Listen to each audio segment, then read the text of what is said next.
Well, America's slow road to recovery is looking like it has more potholes than paved paths these days. The Associated Press released a survey saying as much this week when it found that 4 out of 5 adults struggle with joblessness, near poverty, or reliance on welfare programs for at least part of their lives. Here's what else it discovered. The country's poor remains at a record high with 46.2 million people, or 15% of the population, living below the poverty level.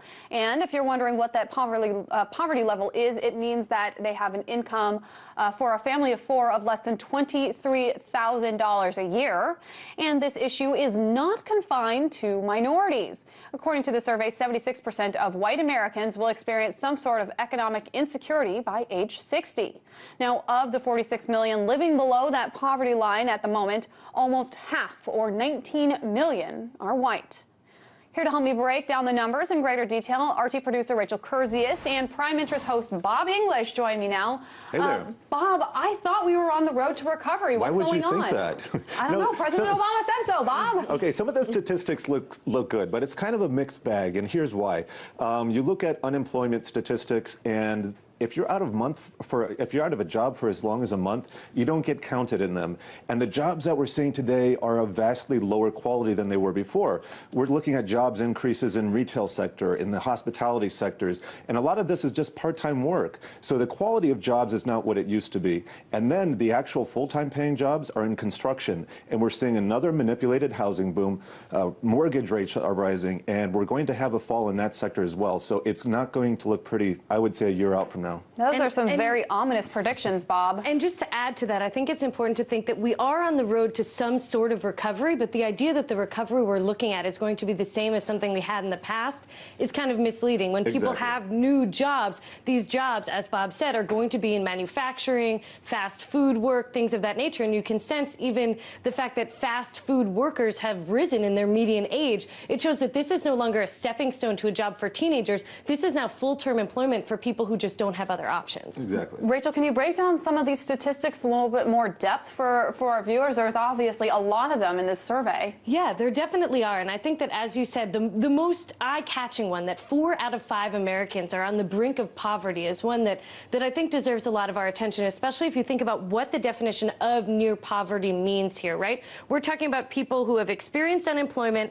have a year or more of government reliance for things like food stamps or something like that, or have an income below 150% of the poverty line. Yeah. So that's a pretty wide definition that we're talking about. I just want to add one thing to that, because it says experiencing unemployment at some time during their working lives. I think that's just kind of to generate headline statistics. Things are bad enough. You don't need to goose it with those kinds of broad numbers. But at the same time, when people are facing unemployment, that is being on the brink. I mean, there's no necessary understanding that when you lose a job that you're going to be getting another one. So even though it may be, a headline catching statistic, at the same time, it's very real for 4/5 of Americans at some point in their lives. Certainly. And it's a very scary reality for those 4/5 of Americans, or 4 out of 5. Now, Bob, you had talked about it a little bit more, but the Help Wanted Index is at a record high. So what about these unemployment people going and filling these jobs? Why is it so hard for employers to find employees and for unemployed people to find these jobs and kind of make it work? Well, I always question the statistics in the first place, but a lot of people are kind of stuck where they are because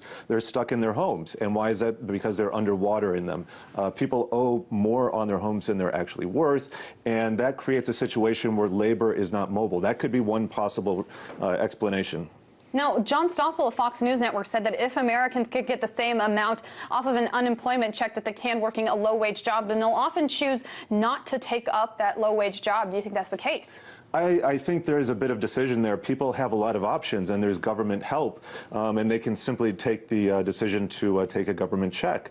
We had an extension, a record extension of unemployment benefits, and I think that conditioned the population that, just rely on Uncle Sam for the check, not necessarily on McDonald's. I wouldn't say that it's necessarily conditioning the population in any way. I think that there are a lot of studies that show that people would prefer to be working rather than be on the government dole. But as you said, there are people who are underwater in their homes, meaning they owe more in their debt than their home is worth, so they can't really sell. Another thing is that the jobs that people are looking for are often very different than the jobs that people are advertising as jobs that need employees. So I think it might also be a question of education. Well, and let's also play with the term near poverty. Now, this article said that 80% of Americans are facing near poverty. Rachel, what do you make of that term, near poverty? Well, I do think that it's very broad. I think that all of us know a lot of people in our lives who have been unemployed for some part of their working lives. Especially the younger generation. Certainly, and I think that, you know, as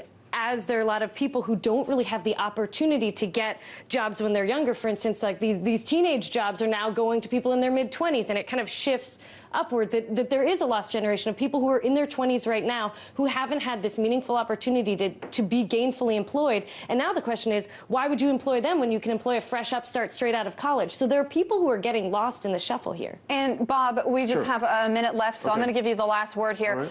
What should we make of the difference between the numbers that this survey shows and the economic census data that we've seen? I think the economic census data is just a little bit older, so what we're seeing in this newer report is reflecting a newer reality. And like I said, I think this report is a little bit playing up the unemployment. It's a little bit broad, but in general, the census data gives us a lot of information and insight. And if you look at the census data itself, it's not that great either. All right, Prime Interest host Bob English and RT producer Rachel Kurzius, thank you so much.